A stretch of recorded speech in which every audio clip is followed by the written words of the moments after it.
Hello friends, आप सभी का मेरे यूट्यूब चैनल में स्वागत है। आज मैं क्लास 10 का साइंस सब्जेक्ट स्टार्ट कर रहा हूं, जिसमें आज हम पढ़ेंगे क्लास 10 का फर्स्ट चैप्टर जीवों का विकास, इवोल्यूशन। तो चलिए स्टार्ट करते हैं हमारा फर्स्ट लेसन। तो अध्याय 1 जीवों का विकास, इवोल्यूशन। अध्याय 1 जीवों का विकास, इसको इवोल्यूशन भी कहते हैं। तो सबसे पहले देखेंगे कि जीवों का विकास होता है क्या है, फिर उसके बाद आगे बढ़ेंगे। तो सबसे पहले देखेंगे कि जीव क्या होता है। तो ऐसे सजीव जिसमें श्वसन, प्रजनन एवं उत्सर्जन की क्रिया होती है उसको जीव कहते हैं। और विकास क्या होता है? विकास को एक तरह से आप बदलाव भी कह सकते हैं।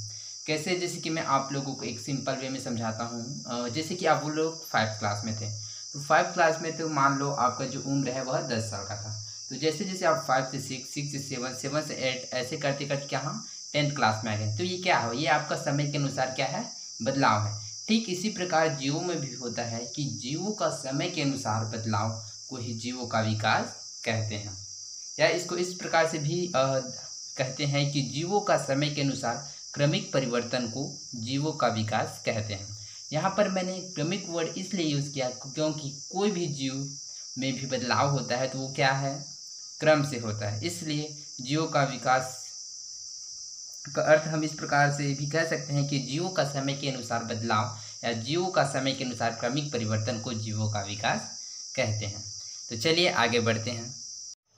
पृथ्वी पर हजारों या लाखों की संख्या में जीवों की प्रजातियां हैं। इनमें से कुछ जीवों से हम सभी परिचित हैं, कुछ के बारे में हमने सिर्फ सुना है।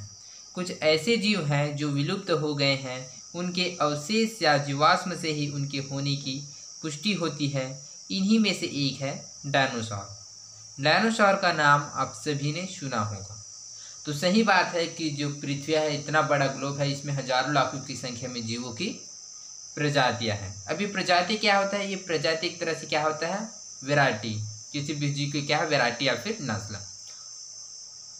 जैसे कि आप लोग देखेंगे कि कुत्ता, तो कई कुत्ता क्या होता है? कोई सफ़ेद कलर का होता है, कोई काले कलर का होता है, तो कोई भूरे कलर का होता है, या कोई मिक्स कलर का होता है।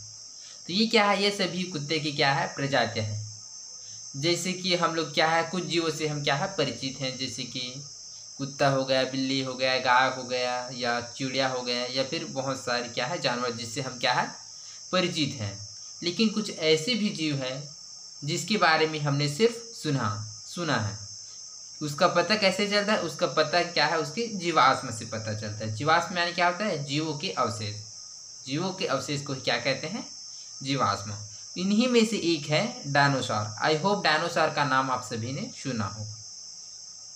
पूरे विश्व में ही नहीं, हमारे देश में भी कई जगह इनके अवशेष समय समय पर मिले हैं, जैसा कि जबलपुर के पास लमेटा घाट में।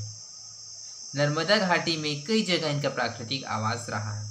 तो क्या है, उस समय क्या है, केवल डायनासोर ही पाया जाता था। क्या है, तो डायनासोर पूरे विश्व में क्या है, पूरे पाया जाता था। तो इसके साथ साथ हमारे देश में भी क्या है, डायनासोर पाया जाता था। इसका जो पुष्टि कैसे होता है? इसके क्या है? जीवाश्म से। जैसे कि क्या है, जबलपुर के पास लमेटा घाट में। ये कहाँ स्थित है? यह मध्य प्रदेश में स्थित है। इसी प्रकार क्या है, नर्मदा घाटी में इसका प्राकृतिक आवास रहा है। अभी आवास क्या होता है? तो एक आवास क्या होता है? एक प्रकार से घर। जिस प्रकार से क्या होता है, मनुष्य क्या होता है, अपने मकान या फिर घर में रहता है, ठीक उसी प्रकार क्या है, जीवों का क्या होता है?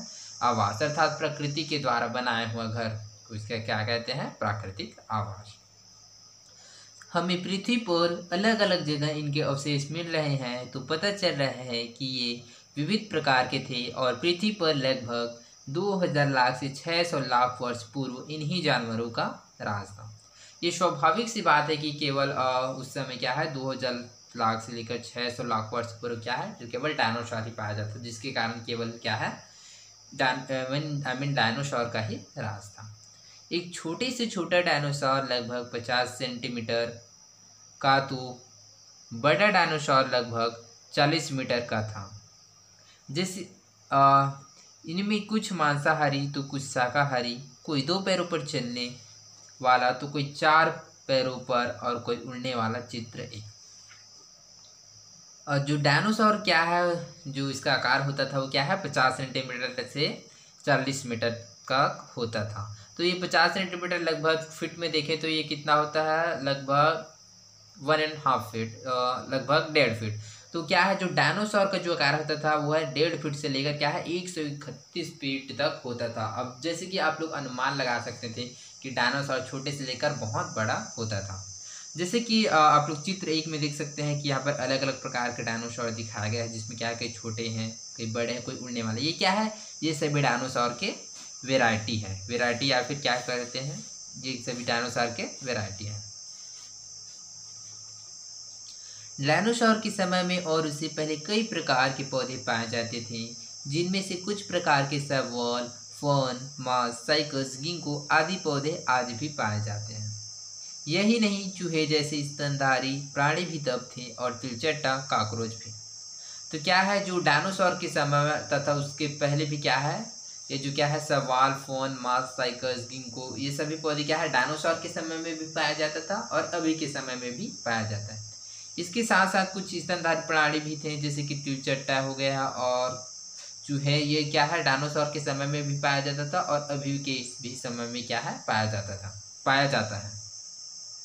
अब स्तनधारी प्राणी क्या होता है, तो स्तनधारी प्राणी उसे कहते हैं, ऐसे प्राणी जिसमें स्तन होता है उसे क्या कहते हैं, स्तनधारी प्राणी। आज के पक्षियों को तो डायनासोर का छोटा रूप ही माना जा सकता है। इस प्रकार ये सूची बहुत लंबी होती जाएगी। तो सही बात है कि पक्षियों को क्या है डायनासोर का छोटा रूप मान सकते हैं। क्यों? क्योंकि जिस प्रकार डायनासोर में क्या विभिन्नता होती है, कोई छोटा होता है, कोई बड़ा होता है, कोई उड़ता है, ठीक उसी प्रकार क्या होता है चिड़ियों में भी होता है, कोई छोटा होता है, कोई बड़ा होता है, कोई छोटा होता है, कोई बड़ा होता है, कोई शाकाहारी होता है, कोई मांस खाता है, कोई दोनों खाते हैं। ये क्या है, पक्षियों में भी क्या होता है, एक विभिन्नता होती है। इसलिए क्या कहते हैं, मतलब इसलिए क्या है, हम पक्षियों को डायनासोर का छोटा रूप मान सकते हैं। डायनासोर की खत्म होते होते विशालकाय हाथी जैसे स्तनधारी और अन्य जीवों की संख्या बढ़ने लगी। तो क्या है, जैसे जैसे क्या है डायनासोर खत्म हो, उसकी क्या है विपरीत क्या है, स्तनधारियों की और अदर जीवों की संख्या में क्या हुआ, वृद्धि होने लगी। वर्तमान युग में डायनासोर की युग के जीवों की कुछ प्रजातियां पाई जाती हैं, परंतु डायनासोर नहीं पाए जाते। आज के समय में कुछ ऐसी प्रजातियां हैं जैसे मनुष्य और हाथी जो डायनासोर के युग में नहीं थे। आज के समय में क्या है, डायनासोर क्या है पूरे विश्व में नहीं पाया जाते, किंतु केवल उसकी क्या है कुछ प्रजातियां पाए जाते हैं। जैसे कि क्या है मनुष्य और हाथी है क्या है, जो कि डायनासोर के युग में नहीं थे। जरा सोचिए ऐसा कैसे हुआ होगा, कैसे कैसे नए नए जीव बने होंगे या जीवों में परिवर्तन कैसे आया होगा। तो इस क्वेश्चन का आंसर मुझे कमेंट में लिखकर जरूर बताइएगा। फिर इस क्वेश्चन के बारे में हम लोग आगे क्लास में डिस्कस करेंगे। यहाँ पर क्या आप जानते हैं, गिंको नामक यह पेड़ डायनासोर के युग का है और हिरोशिमा में एटम बम से सब कुछ ध्वंस होने के बाद पहला पनपने वाला सजीव यही था। अब क्या है, जो गिंको नामक पेड़ है वो क्या है डायनासोर के समय में भी पाया जाता था और अभी के समय में भी क्या है पाया जाता है।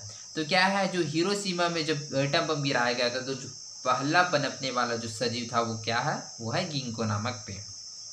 और हिरोशिमा कहाँ स्थित है, तो बेसिकली हिरोशिमा क्या है जापान में स्थित है। हिरोशिमा जापान का एक नगर है जिसमें क्या है सन 1945 में USA United state of America के द्वारा क्या है हिरोशिमा में एटम बम गिराया गया था। इसको याद रखिएगा, ये आपको जीके में हेल्प करेगा।